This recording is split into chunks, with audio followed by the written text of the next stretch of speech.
I told you three things last year. I told you that the statistics of the world is not being made properly available. Because of that, we still have the old mindset of developing in industrialized countries, which is wrong. And that animated graphics can make a difference. Things are changing, and today, on United Nations Statistic Division homepage, it says by 1st of May, full access to the databases. And if I could share the image with you on the screen. So three things had happened, you know. UN opened their statistic databases, you know, and we have a new version of the software up working as a beta on the net. So you don't have to download it any longer. And let me just repeat what you saw last year. The bubbles are the countries. Here you have the fertility rate, the number of children per woman, and there you have the length of life in years. This is 1950, those were the industrialized countries, those were developing countries. At that time there was a we and them. There was a huge difference in the world. But then it changed, and it went on quite well, and this is what happens. You can see how China is the red big bubble, the blue there is India, and they go over all this when I try to be a little more serious this year and showing you how things really changed. And it's Africa which stands out as the problem down here, doesn't it? Large families still, and the HIV epidemic brought down the countries like this. This is more or less on what we saw last year, and this is how it will go on into the future. And I will talk on, is this possible? Because you see now, I presented statistics that doesn't exist. Because this is where we are. Will it be possible that this will happen? I cover my lifetime here, you know. I expect to live 100 years. And this is where we are today. Now, could we look here at, instead, the economic situation in the world? And I would like to show that against child survival. We'll swap the axis. Here you have child mortality. That is survival, 4 kids dying there, 200 dying there. And this is GDP per capita on this axis. And this was 2007. And if I go back in time, I've added some historical statistics. Here we go, here we go, here we go. Not so much statistics 100 years ago. Some countries still had statistics. We are looking down in the archive, and where we are down into 1820, there is only Austria and Sweden that can produce numbers. But they were down here. They had $1,000 per person per year, and they lost 1/5 of their kids before the first birthday. So this is what happens in the world. If we play the entire world, how they got slowly richer and richer, and they add statistics. Isn't it beautiful when they get statistics? You see the importance of that. And here, children don't live longer. The last century, 1870, was bad for the kids in Europe because most of the statistics is Europe. It was only by the turn of the century that more than 90% of the children survived the first year. This is India coming up with the first data from India, and this is the United States moving away here, earning more money, and we will soon see China coming up in the very far end corner here, and it moves up with Mao Zedong getting health, not getting so rich. There he died, then Deng Xiaoping brings money, it moves this way over here, and the bubbles keeps moving up there, and this is what the world looks like today.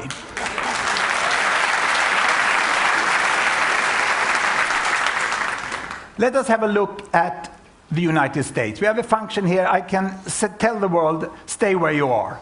And I take the United States. We still want to see the background. I put them up like this, and now we go backwards. And we can see that the United States go to the right of the mainstream. They are on the money side all the time. And down in 1915, the United States was a neighbor of India, present contemporary India. That means the United States was richer, but lost more kids than India is doing today, proportionally. And look here, comparing to the Philippines of today.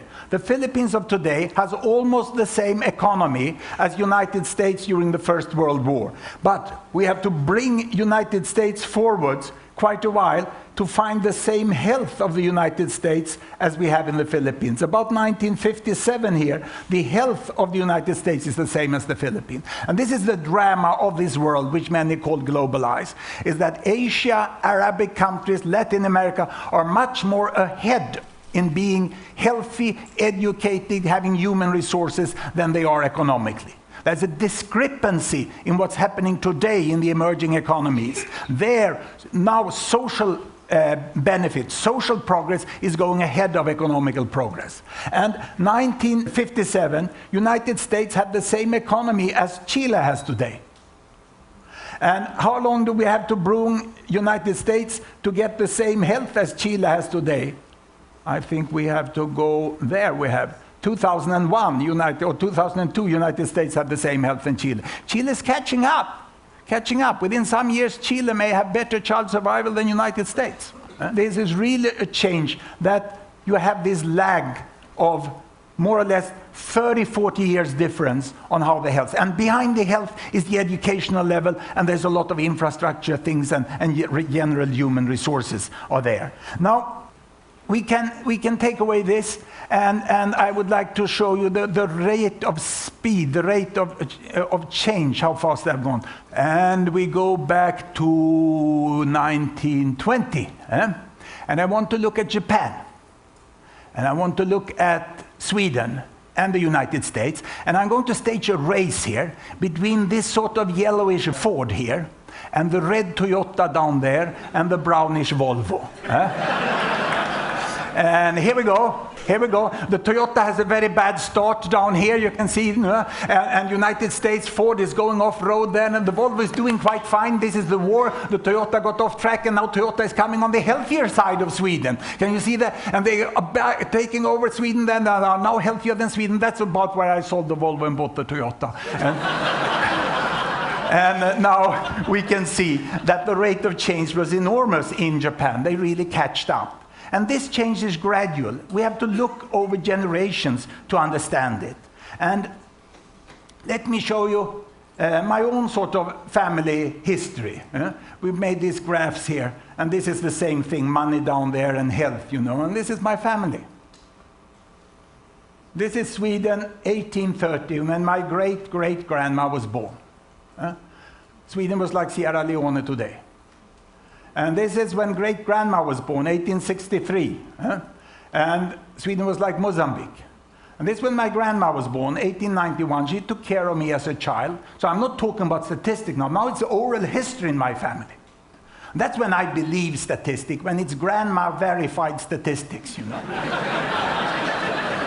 I think it's the best way of verifying historical statistics. Sweden was like Ghana. It's interesting to see the enormous diversity within sub-Saharan Africa. I told you last year, I'll tell you again. My mother was born in Egypt, and who am I? I'm the Mexican in the family. And my daughter, she was born in Chile, and the granddaughter was born in Singapore, now the healthiest country on this earth. It bypassed Sweden about 2 to 3 years ago with better child survival. But they're very small, they're so close to the hospital, we can never beat them out in these forests. But homage to Singapore. Singapore are the best ones. Now, this looks also like a very good story, but it's not really that easy that it's all good story, because I have to show you one of the other facility. We can also make the color here represent a variable. And what have I chosen here? Carbon dioxide emission, metric ton per capita. This is 1962, and United States was emitting 16 ton per person, and China was emitting 0.6, and India was emitting 0.32 ton per capita. And what happens when we moved on? Well, you see the nice story of getting richer and getting healthier, and everyone did it at the cost of emission of carbon dioxide. There is no one who has done it so far. And we don't have all the updated data any longer, because this is really hot data today. And there we are, 2001. And in the discussion I attended with global leaders, many say now the problem is that the emerging economy, they are getting out too much carbon dioxide. The Minister of the Environment of India said, well, you are the one who caused the problem. The OECD countries, the high-income countries, they were the one who caused the climate change. But we forgive you because you didn't know it. But from now on, we count per capita. From now on, we count per capita. And everyone is responsible for the capita emission. And this really shows you, we have not seen good economic and health progress anywhere in the world without destroying the climate. And this is really what has to be changed. I've been criticized for showing a too positive image of the world, but I don't think it's like this. The world is quite a messy place. This we can call Dollar Street. Everyone lives on this street here. What they earn here, what the number they live on is how much they earn per day. This family earns about $1 per day. We drive up the street here, we find a family here, which earns about $2 to $3 a day. And we drive away here, we find the first garden in the street, and they earn $10 to $50 a day. And how do they live? If we look at the bed here, we can see that they sleep on a rug on the floor. This is what poverty line is. 80% of the family income is just to cover the energy need, the food for the day. This is $2 to $5, you have a bed, and here it's a much nicer bedroom, you can see. I lectured this for IKEA, and they wanted to see the sofa immediately here. And this is the sofa, how it will emerge from there. And the interesting thing, when you go around here in the photo panorama, you see the family still sitting on the floor there. And although there is a sofa, if you watch in the kitchen, you can see that the great difference for women does not come between $1 to $10, it comes beyond here, when you really can get good working condition in the family. And if you really want to see the difference, you look at the toilet over here. This can change, this can change. These are all pictures and images from Africa, and it can become much better. We can get out of poverty. My own research has not been in IT or anything like this. I spent 20 years in interviews with African farmers, which was on the verge of famine. And this is the result of the farmers' needs researchers. The nice thing here is that you can't see who are the researchers on this picture. That's when research functions in poor societies. We must really live with the people. When you are in poverty, everything is about survival. It's about having food. And these two young farmers, they are girls now because the parents are dead in HIV and AIDS. They discuss with the trained agronomist. This is one of the best agronomists in Malawi, Jonathan Mikombira. And he's discussing about what sort of cassava they would plant, the best converter of sunshine to food that man has found. And they are very, very eagerly interested to get advice. That's to survive in poverty. That's one context. Getting out of poverty, the women told us one thing: get us technology. We hate this mortal to stand hours and hours. Get us a mill so that we can mill our flowers, then we will be able to pay for the rest ourselves. Technology will bring you out of poverty, but there's a need for a market to get away from poverty. And this woman is very happy now bringing her products to the market, but she's very thankful for the public investments in schooling so she can count and won't be cheated when she reaches the market. She wants her kid to be healthy so she can go to the market and doesn't have to stay home. And she wants the infrastructure that's nice with a paved road.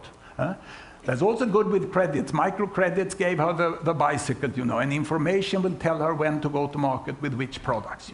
You can do this. I find my experience from 20 years of Africa is that the seemingly impossible is possible. Africa has not done bad. In 50 years, they've gone from pre-medieval situation to a very decent 100 years ago Europe with a functioning national state.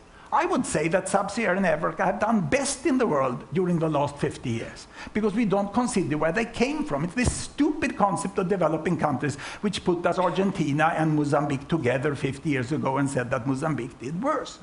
We have to know a little more about the world. I have a neighbor who knows 200 types of wine. He knows everything. He knows the name of the grape, the temperature, and everything. I only know 2 types of wine, red and white. But my neighbor only knows 2 types of countries, industrialized and developing, and I know 200. I know about the small data about the. You can do that.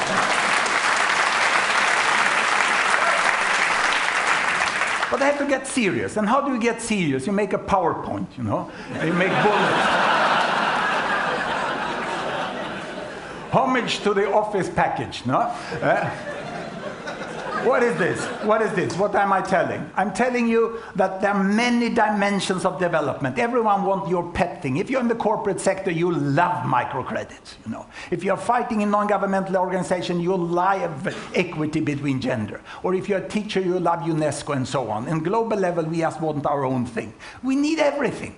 All these things are important for development, especially when you just get out of poverty and you should go towards welfare. Now, what we need to think about is what is a goal for development and what are the means for development. Let me first grade what are the most important means. Economic growth, to me, as a public health professor, is the most important thing for development because it explains 80% of survival. Governance. To have a government that functions. That's what brought California out of the misery of 1850. It was the government which made law function finally. Education, human resources are important. Health is also important, but not that much as a mean. Environment is important. Human right is also important, but it just gets one cross. Now, what about goals? Where are we going toward? We're not interested in money. Money is not a goal. It's the best mean, but I give it 0 as a goal. Governance, well, it's fun to vote and a little thing, but it's not so much. You know? It's not a goal. And go to school, I mean, it's not a goal. You know? It's a mean. Health, I give 2 points. I mean, it's nice to be healthy. At my age especially, you can stand here, you're healthy. That's good. It gives 2+. Environment is very, very crucial. There's nothing for the grandkid if you don't save it. But where are the important goals? Of course, it's human rights. Human rights is the goal, but it's not that strong of a mean for achieving development. And culture. Culture is the most important thing, I would say. Because that's what brings joy to life. That's the value of living. So the seemingly impossible is possible. Even African countries can achieve this. And I've shown you the shot that the seemingly impossible is possible. And remember, please remember my main message. That is this. The seemingly impossible is possible. We can have a good world. I showed you the shots. I proved it in the PowerPoint. And I think I will convince you also by culture.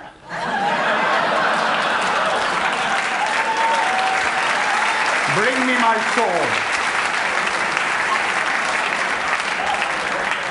Sword swallowing is from ancient India.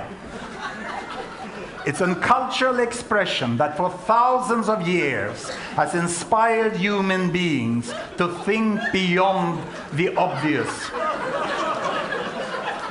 And I will now prove to you that the seemingly impossible is possible by taking this piece of steel, solid steel. This is the army bayonet from the Swedish army, 1850. In the last year we had war. You know?